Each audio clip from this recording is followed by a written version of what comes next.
Students, my self पूजा त्रिपाठी, मेरा नाम पूजा त्रिपाठी है। I will teach you a important topic of chapter first of bio. आपको इस वीडियो में आपको फर्स्ट चैप्टर के बारे में जो इम्पोर्टेंट टॉपिक है सिर्फ वही बताए जाएंगे ताकि आपके एग्ज़ाम प्रिपरेशन अच्छी तरीके से हो पाए। तो आपके important questions of biology first chapter के हैं। पुष्पीय पौधों में लैंगिक जनन चैप्टर आपका ये फर्स्ट है बायो का, क्योंकि फर्स्ट चैप्टर जो आपका था जीवों में जनन वो आपका कट चुका है। तो आपका फर्स्ट क्वेश्चन जो इम्पोर्टेंट है, सेब को आभासी फल क्यों कहते हैं या आभासी फल क्या होते हैं।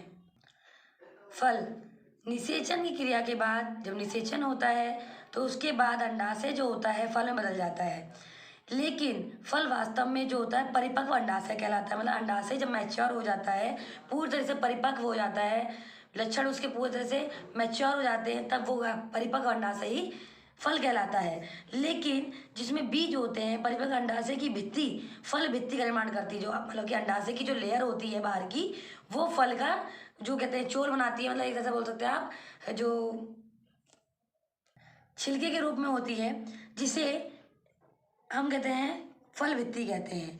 कुछ फलों के निर्माण में अगर वैसे तो अंडाशय ही होता है, लेकिन अगर बाह्य दलपुंज क्या होता है, आपका ग्रीन पार्ट जो बताया था हमने, दलपुंज पुष्पाशन, अगर किसी भी फल के निर्माण में पुष्पाशन भाग ले लेता है तो तब ऐसे फलों को हम असत्य फल कहते हैं। मतलब कि वो सत्य फल नहीं होते।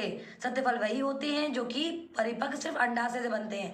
अगर अंडाशय के साथ साथ कोई बाह्य दलपुंज या पुष्पाशन भाग ले लेता है तो वो फल क्या बनते हैं, असत्य फल बनते हैं।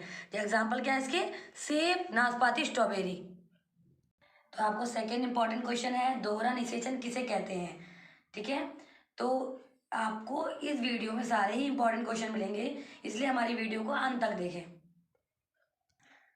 दोहरा निषेचन यह एक विशेष घटना होती है जो सिर्फ आवर्तबीजी पौधों में होती है। आवर्तबीजी पौधे वे पौधे होते हैं जिनमें फूल आते हैं, देखने को मिलती है। इसकी खोज नवासिन ने की थी।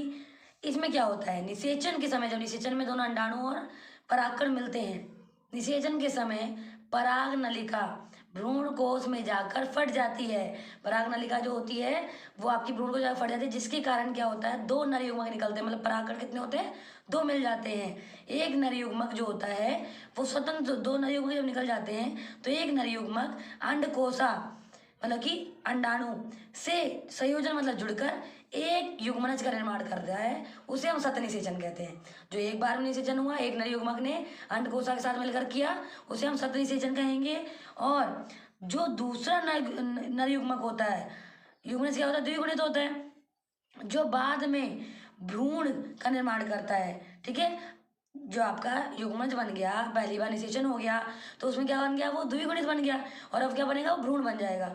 दूसरा नर युग्मक जो बचा था वो दूसरी द्वितीय केंद्रक के साथ मिलकर एक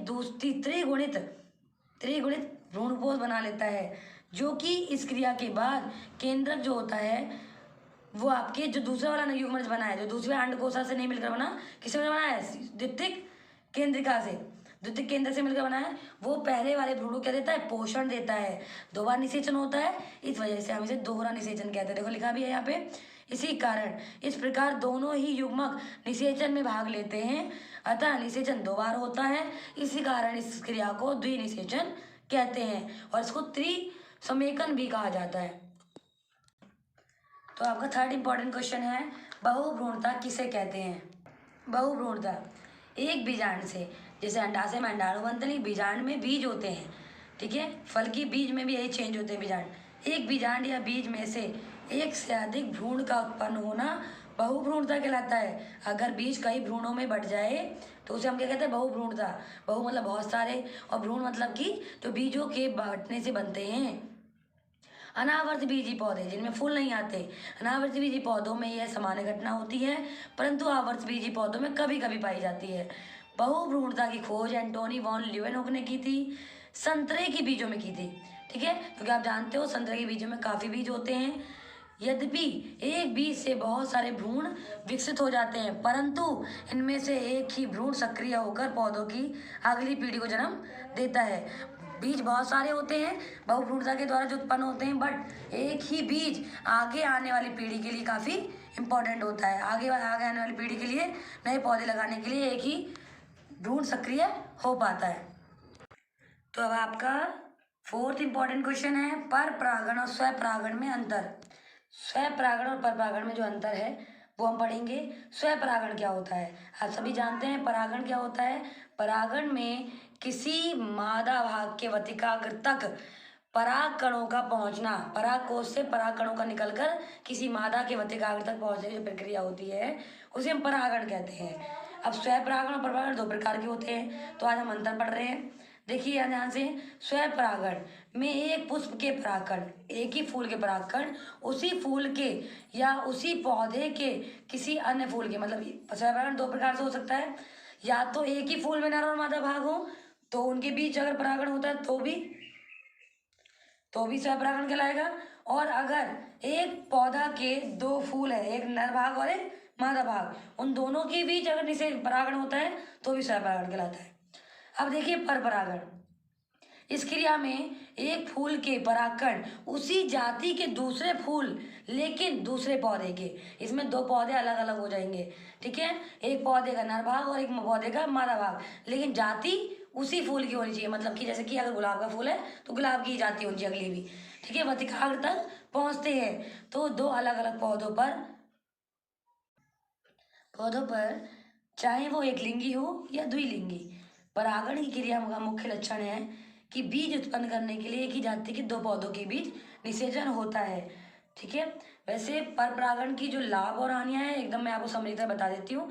परपरागण के द्वारा जो पौधे बनते हैं वो ज़्यादा रोग रहित होते हैं क्योंकि वो अलग अलग पौधों के होते हैं।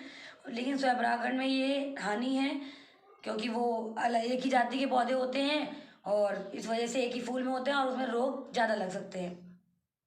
तो आपका इस चैप्टर का इम्पोर्टेंट 5th क्वेश्चन जो है और लास्ट क्वेश्चन भी यही है। आपको ऐसी ही वीडियोस मिलेंगी जिसमें इम्पोर्टेंट क्वेश्चंस आएंगे। तो 5 क्वेश्चन जो है, 5th क्वेश्चन जो है, भ्रूण कोश तथा भ्रूणपोष में अंतर, ठीक है। क्या होता है? तो भ्रूणकोश और भ्रूणपोष में तुलना करनी है हमें। भ्रूणकोश और भ्रूणपोष, तो भ्रूणकोश कोश इकट्ठा करने की जगह हो गई। बीजांड अथवा गुरु बीजाणुधानी के अंदर बनने वाले 4 लघु बीजाणु या गुरु बीजाणु जो होते हैं, आगे परागकण होते हैं, क्रियाकारी बीजाणु कहलाते हैं, नर युग्मक कहलाते हैं। इसमें कहते हैं मादा बीजाणु आवर्त बीज पौधों का मादा युग्मकोद्भिद है। मतलब अंडाणु जो बनते हैं, बीजांड जो बनते हैं वो आपके भ्रूणकोश में ही बनते हैं। अब भ्रूणपोष क्या है? भ्रूण को पोषण देने वाला। आवर्त बीज पौधों में द्विनिषेचन के बाद, जो एक मैंने आपको पढ़ाया था दोहरा निषेचन, इसमें इंपॉर्टेंट था। दोहरा निषेचन के बाद जो दूसरा केंद्रक बनता है, देखा लिखा है, द्वितीय केंद्रक के निषेचन या त्रिसलियन बनने की जो प्रोसेस होती है, त्रिगुणित जो केंद्रक बनता है, विकसित होता है, वही आपका भ्रूणपोष कहलाता है क्योंकि वही पहले युग्मनज को पोषण देता है। तो आपकी ये पहला अंतर था। सेकंड अंतर क्या है? यह प्रायः केवल 8 केंद्रक वाला होता है। 2 स्थानों पर कोशिकाओं के रूप में या 2 सामान्य जीव द्रव्य के द्वितीय केंद्र के रूप में पाया जाता है। 2 स्थानों पर ही पाया जाता है, 8 केंद्र के रूप में ही ज़्यादातर होता है ये। अब आ जाओ भ्रूणपोष। यह अगिनत केंद्रकों वाली संरचना है। अगिनत मतलब इसमें 8 ही केंद्रक होते हैं, भ्रूणपोष में बहुत सारे होते हैं।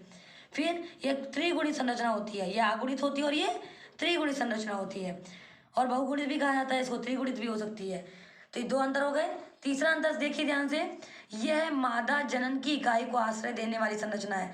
मतलब कि मादा युग्मक जो होते हैं भ्रूणकोश में बनते हैं, यह पोषक उत्तक है। यह भ्रूण को बनते समय या अंकुरण के समय उसको पोषण देता है, यह भ्रूणपोष होता है।